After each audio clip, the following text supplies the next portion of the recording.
제가 이번 주에 한 가지 흥미있는 실험을 보게 되었습니다. 이제 한 학교에 이제 이 과학자들이 이렇게 행동을 분석하는 이제 이 학자들이 가서 두 반을 선택했어요. 초등학교에 가서 이제 두 반을 선택해가고 이제 실험을 하는데, 그게 실험이 어떤 거였냐면, 첫 번째 반에는 들어가서 그들이 막 이렇게 바구니에 엄청나게 다양한 물건들이 있는데, 그것들 중 5개씩을 한 사람이 고를 수 있도록 했습니다. 학생들은 왜 그것을 골라야 되는지는 모르지만 어쨌든 그냥 자기가 보기에 그냥 좋은 물건들을 이렇게 골랐어요.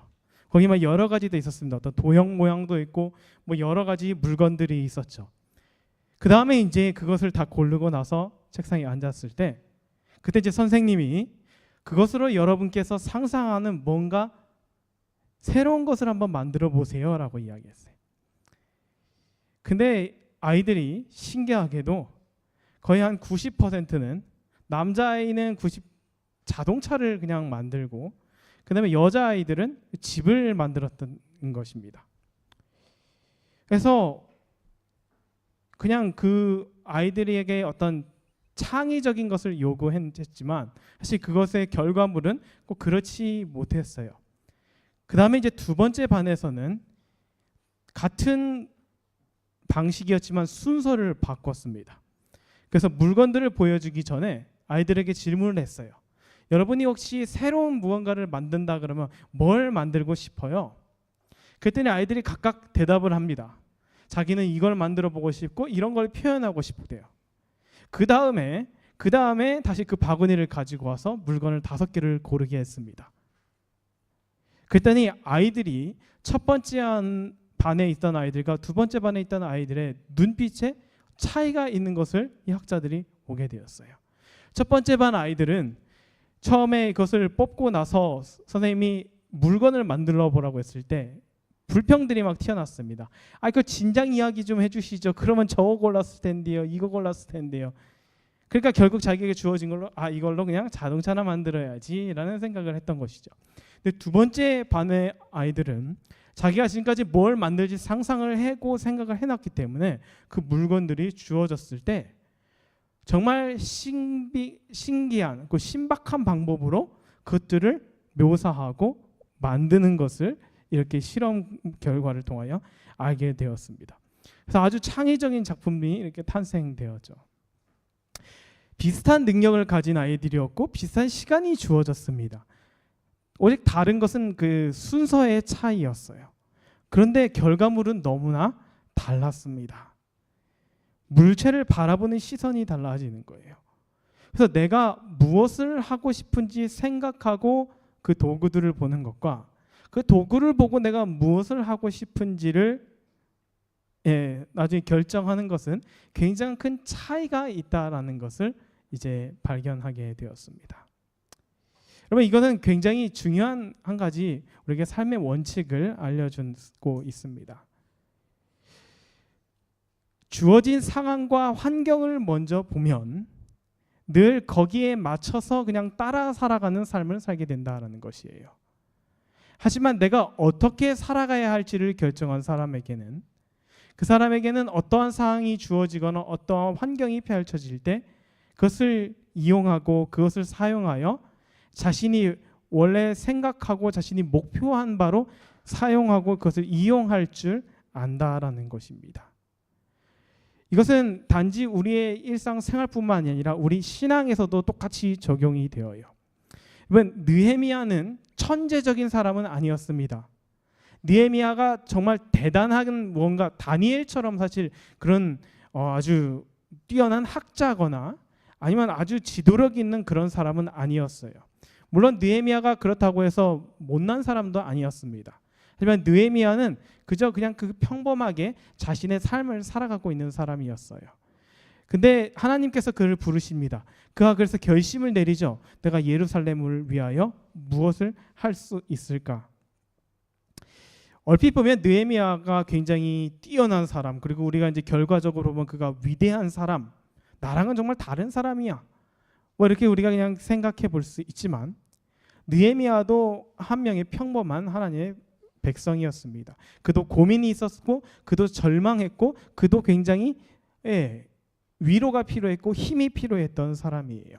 근데 느헤미야가 이 아주 어려운 이 역경들을 어떻게 극복해내고 그리고 어떻게 성벽을 완공시켰느냐, 그가 그렇게 했을 수 있던 그 원동력은 그가 처음에 예루살렘에 도착했을 때의 자기의 기억을 떠올리는 하나님의 말씀 속에서 찾을 수 있습니다.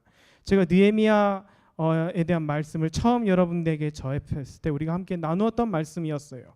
그것은 뭐냐면 느헤미야가 예루살렘에 도착했을 때 사흘 동안은 별다른 일을 하지 않았습니다. 근데 사흘 후에 예루살렘을 보러 나갔어요.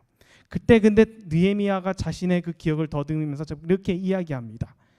사흘 후에, 내가 이 도시에 도착한 지 사흘 후에 내 하나님께서 예루살렘을 위해 무엇을 할 것인지 내 마음에 주신 것을 가지고 예루살렘을 보러 나갔다라고 이야기합니다.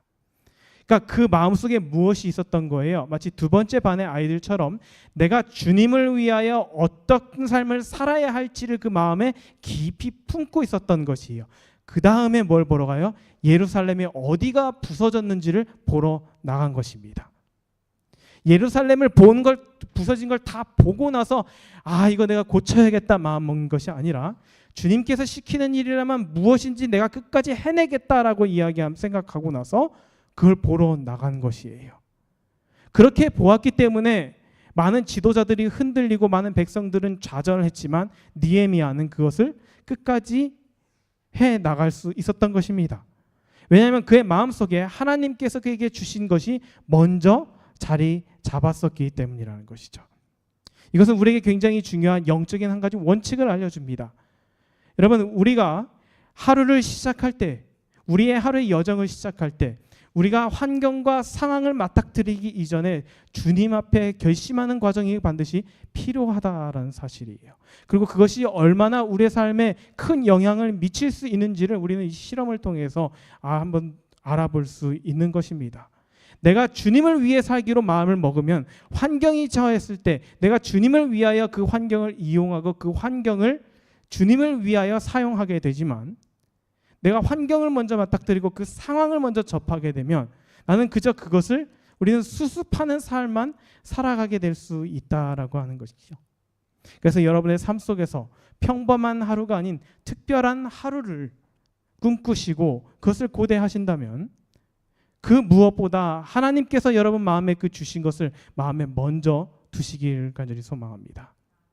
그것만이 우리를 느헤미야 같은 역경 속에서도 여전히 하나님의 일에 주님께서 내리신 그 지시에 끝까지 따라갈 수 있도록 하는 힘이 될 것이라는 사실입니다.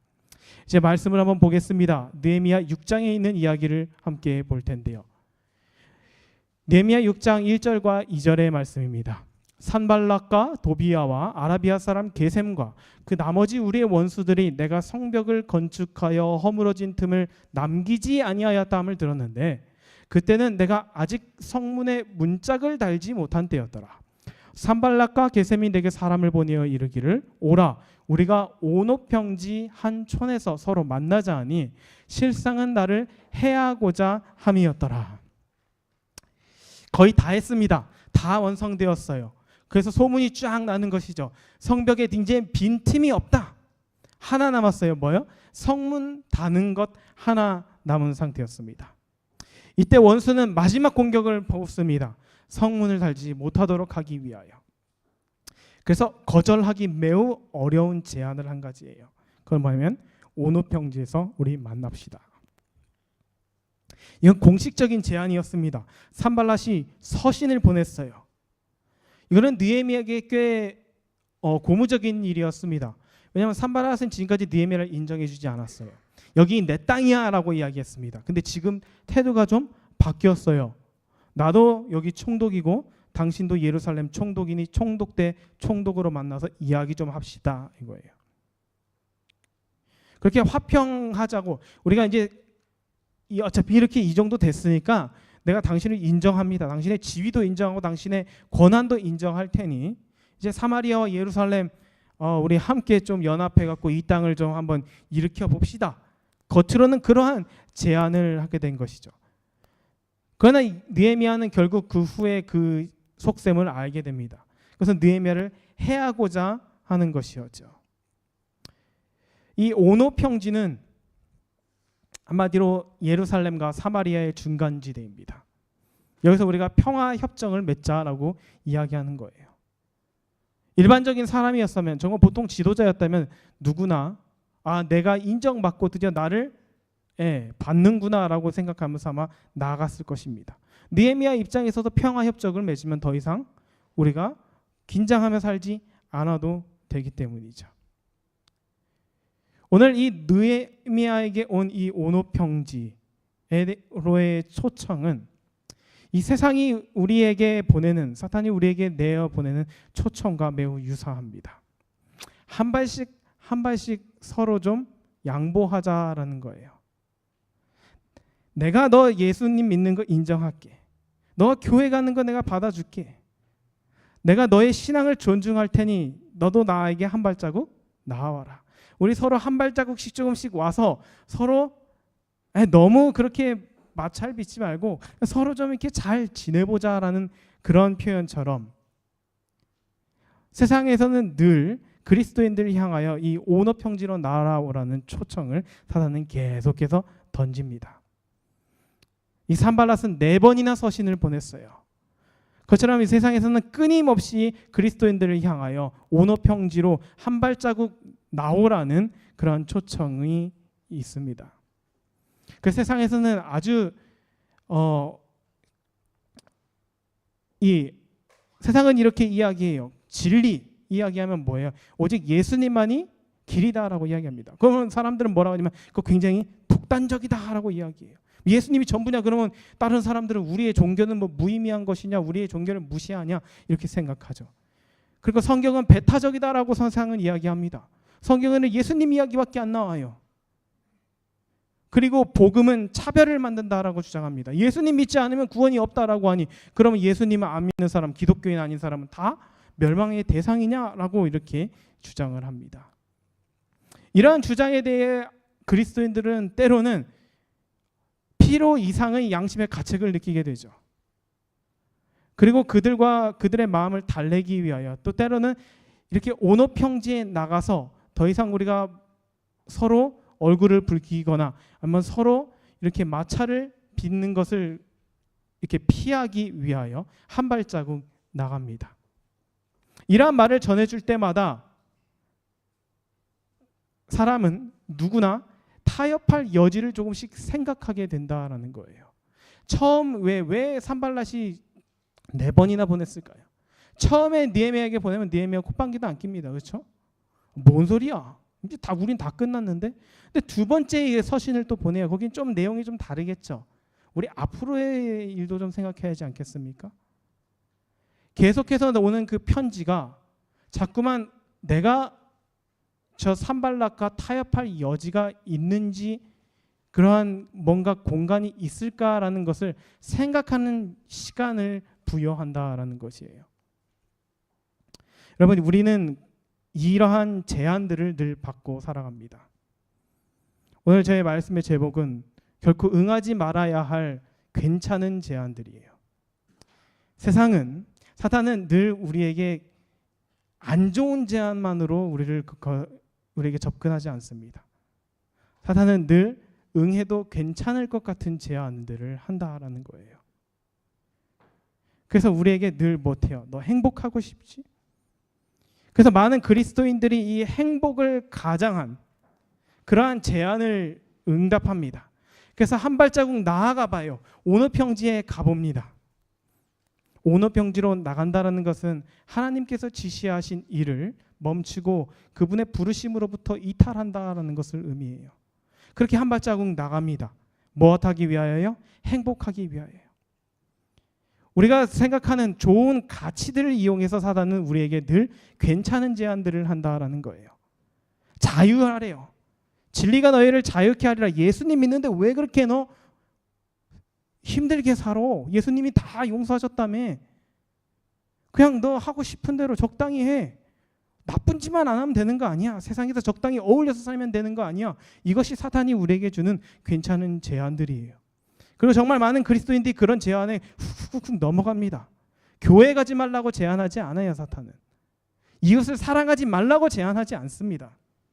이웃을 사랑해도 너만큼 사랑하지는 않아도 되고, 네 자신보다 사랑하지 않아도 되고, 예수님을 사랑하더라도 목숨을 다해서 사랑하지만 않으면 되는 거예요.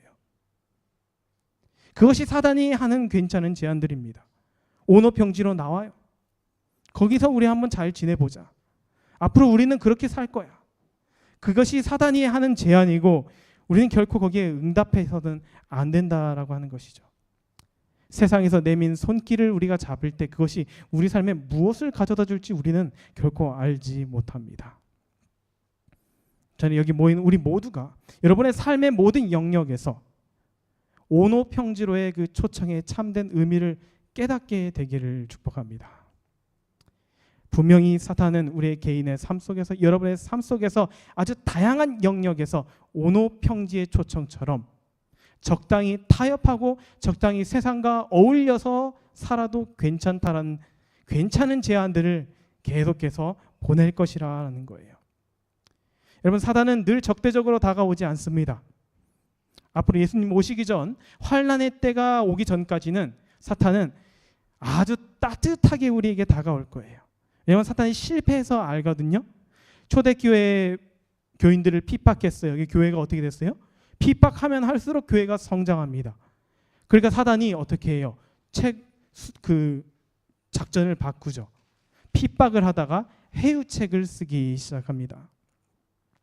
그러자 교회가 슬금슬금 예루살렘 성벽 밖으로 나오기 시작합니다. 그래서 온오평지에 만나서 평화조약을 맺고 종교의 자유를 얻게 되어요. 성문은 그대로 개방되어 있습니다. 누가 들락날락해도 모를 만큼 성문은 그대로 개방되어 있고 무방비 상태에 있으면서 뭐라고 이야기하냐면, 내 든든한 성벽이 있어서 나는 안전한 것이야 라고 이야기해요. 성문은 아직 달지도 않은 상태에서 아직 아무런 일이 일어나고 있지 않기 때문에 그 성벽이 제 역할을 한다라고 굳게 믿는 것입니다. 그러한 온오평지의 협약에 대해서 각시대 대쟁투에 있는 말씀은 이렇게 권면하고 있습니다.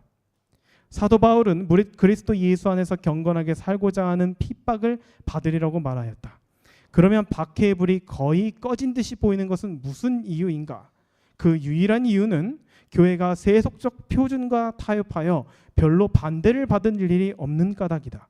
오늘날의 종교는 그리스도와 그분의 사도들이 생활하던 당시의 그리스도인들의 신앙처럼 순결하고 거룩한 성격의 것이 아니다.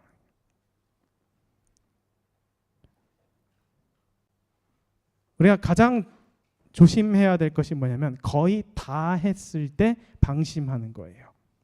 예전에 제가 저는 쇼트트랙, 동계올림픽 때 쇼트트랙 종목을 보는 걸 좋아합니다. 우리 대한민국이 잘하잖아요. 쇼트트랙에서 근데 이따금씩 나오는 실수들이 있어요. 그것은 뭐냐면, 가장 선두로 다니던 선수가 자기가 1등인 줄 알고 골 지점을 통과하기 전에 환호를 딱 합니다. 그런데 뒤에 바로 바싹 붙었던 선수가 다리를 쭉 내밀어요. 근데 쇼트트랙 규칙은 뭐예요? 스케이트 앞날이 제일 먼저 들어온 사람이 이기는 것입니다. 내 머리도 아니고 몸도 아니고 스케이트 날이에요. 그래서 역전을 당해요. 금메달인 줄 알았는데 은메달로 변해버립니다. 사탄은 우리가 늘 모든 것이 완벽하게 갖추어졌다고 생각할 때 가장 방심한다는 것을 잘 알아요. 그래서 성벽이 다 세워지고 성문만 남았을 때 늘 온오평지로 초청합니다. 뭐 이런 말이 아마 적혀져 있을 것 같아요. 성문은 거기 누구 있지 않냐고, 그 사람한테 달라고 시키면 되지 않냐. 기술자 힘센 사람 몇 명이랑 기술자 몇 명 보내고 당신은 좀 나와라. 뭐 느헤미야 총독이나 돼갖고 거기서 성문 낑낑 들고 고생하지 말고 그 아랫사람 시키고 당신은 나오라라고 아마 했을 거예요. 네, 여러분, 성문이 없는 성벽은 아무 의미가 없습니다. 이 성문은 예수님을 상징해요. 그리스도이십니다. 생명의 문이시죠. 예수님을 찾아온 사람한테는 언제든지 열리고 대적을 향하여는 아주 굳게 닫히는 그 성문이 바로 예수님이에요. 그래서 원수는 이 성문을 못 달게 만듭니다. 예수님 없이 교회 다니게 만들고 예수님 없이 신앙을 하게 해요. 예수님 없는 삶은 그런 성문 없는 성벽과 같은 것입니다. 그런데 문제는 그것을 모른다라는 거예요. 왜요? 아직 아무 일도 일어나지 않으니까, 오노 평야에 가봤는데 별일 안 나니까 그냥 문 안 달고 사는 것입니다.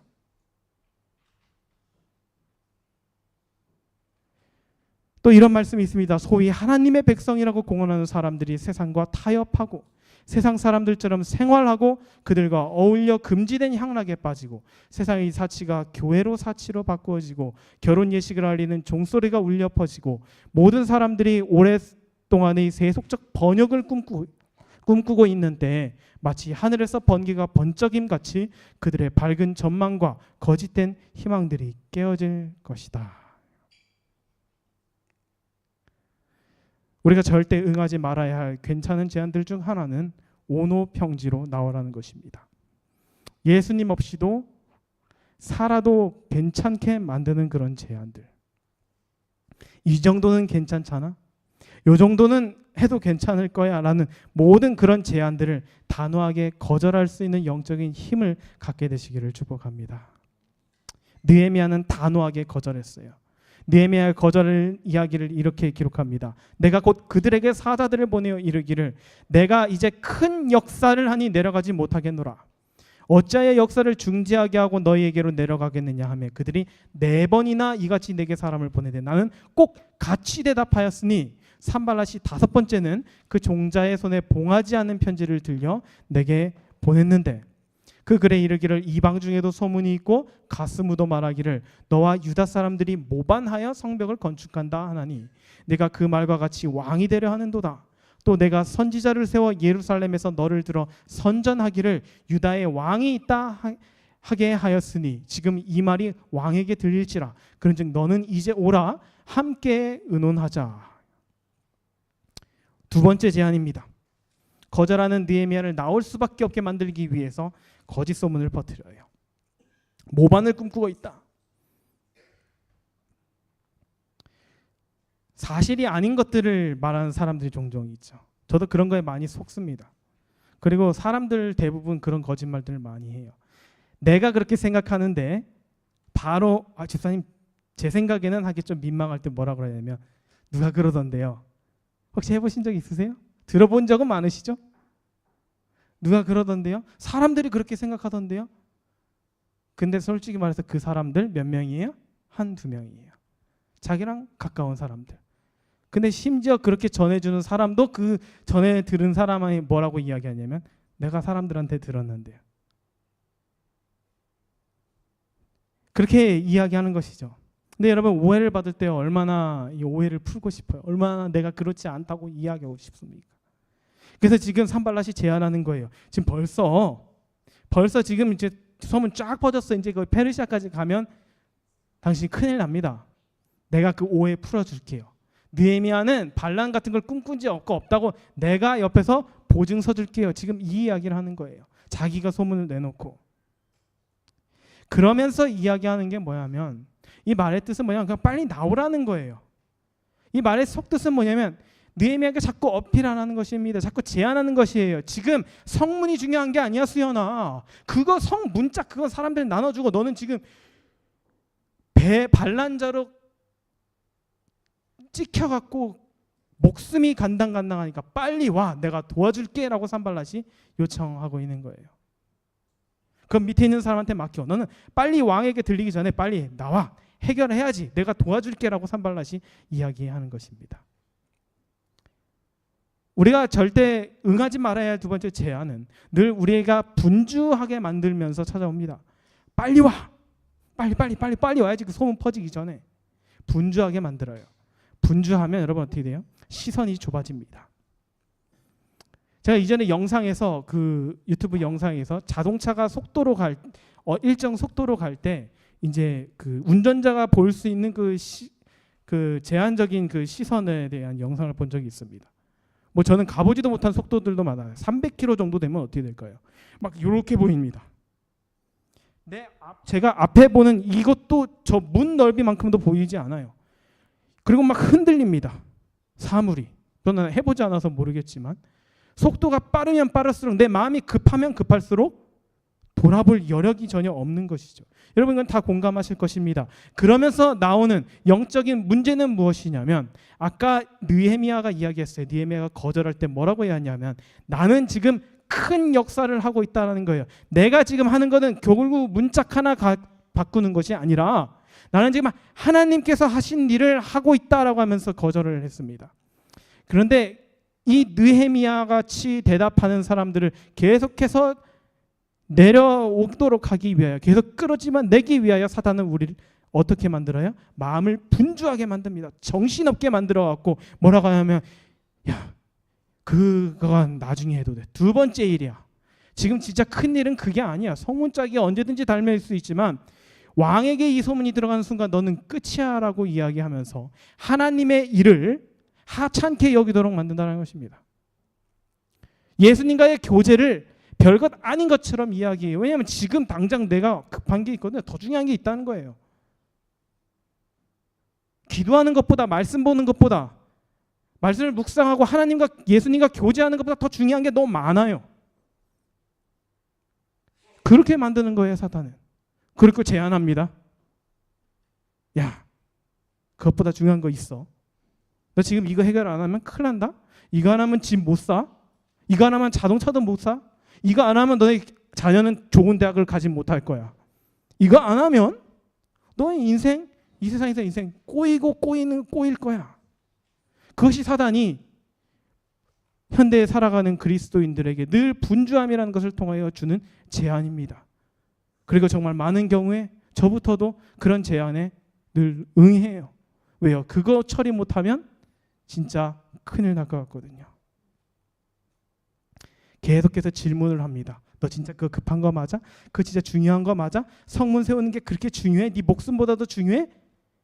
네 미래보다도 중요해? 너의 집보다도 중요하니? 계속 질문하도록 만들어서 결국 아닌 것 같아 라고 이야기하도록 사단은 제안을 한다라고 하는 것이죠. 그것이 두 번째 제안이었습니다. 이제 마지막 제안으로 넘어가 보겠습니다. 마지막 제안은 제가 아까 어린 설교에서 다뤘다시피 시간이 없어서 성경 말씀을 다 읽지는 않겠습니다만 그것도 먹히지 않자 이제 느헤미야의 가장 최측근 스마야라는 사람을 포섭합니다.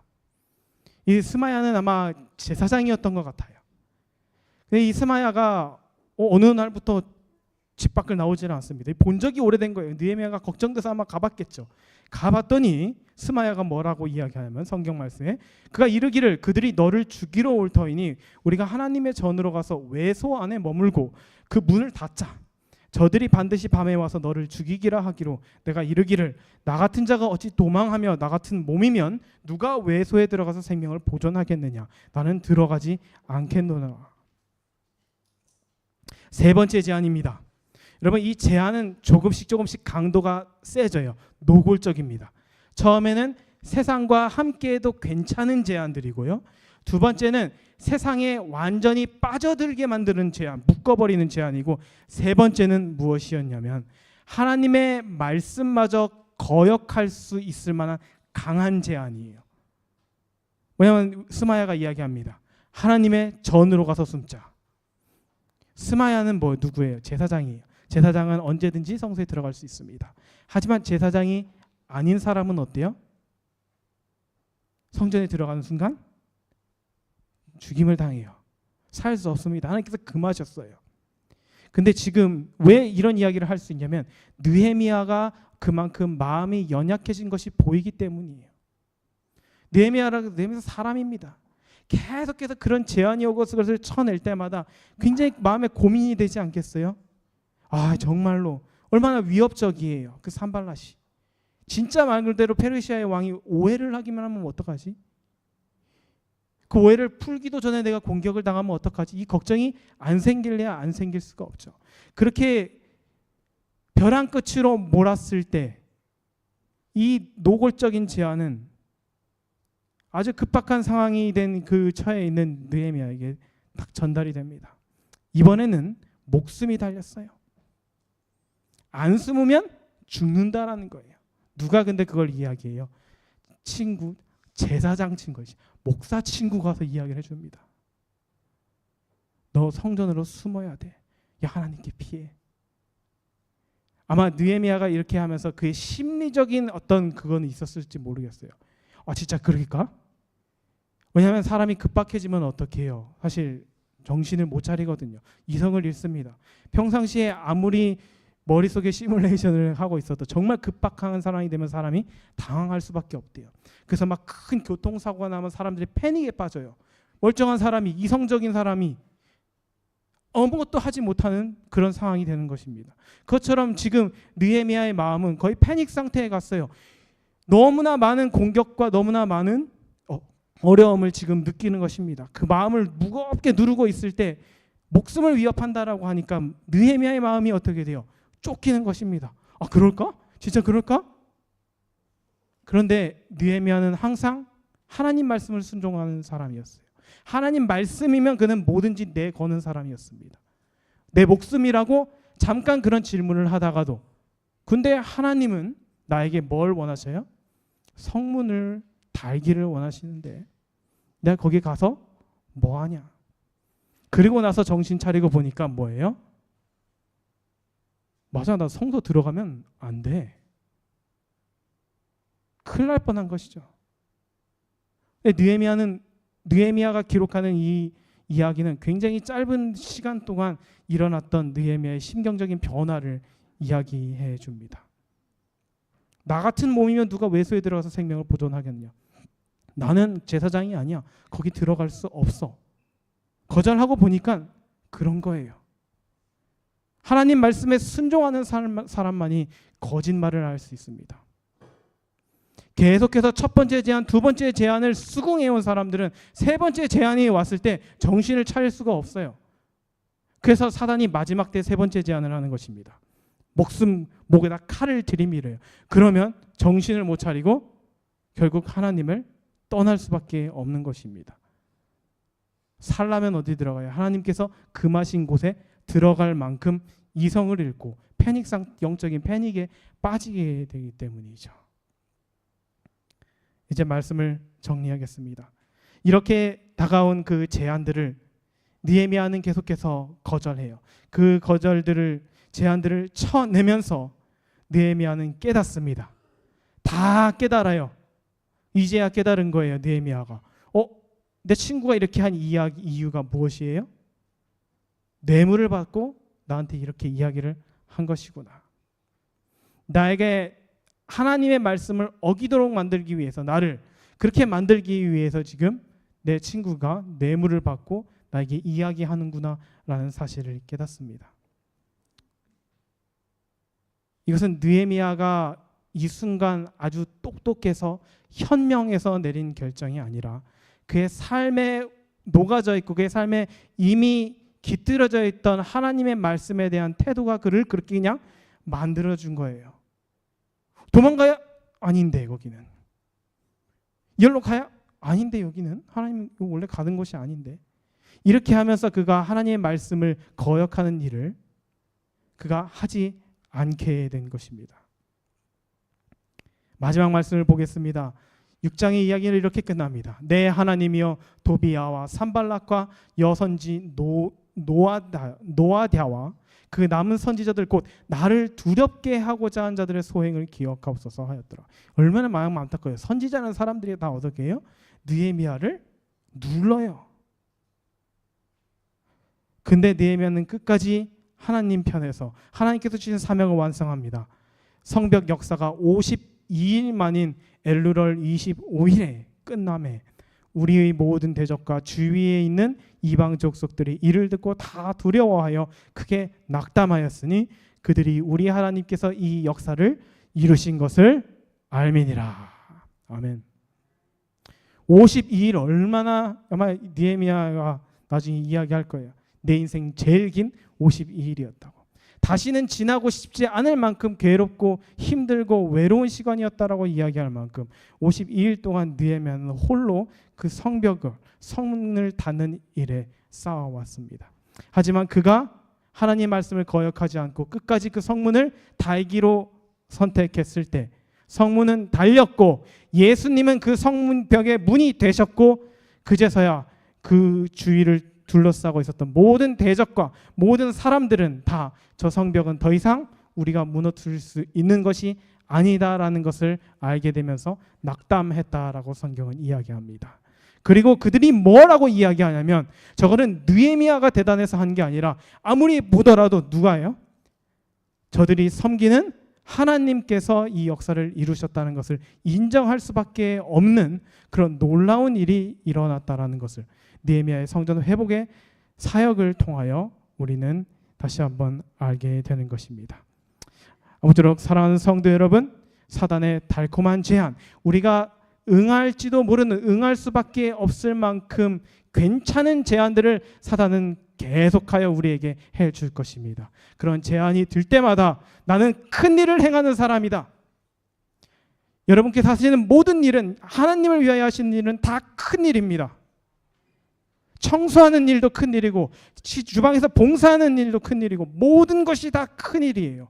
하나님을 위해서 하는 그 모든 큰 일을 사람의 몇 가지 안 되는 일 때문에 그것을 팽겨치고 그것을 내버리지 않게 되시를 간절히 소망합니다.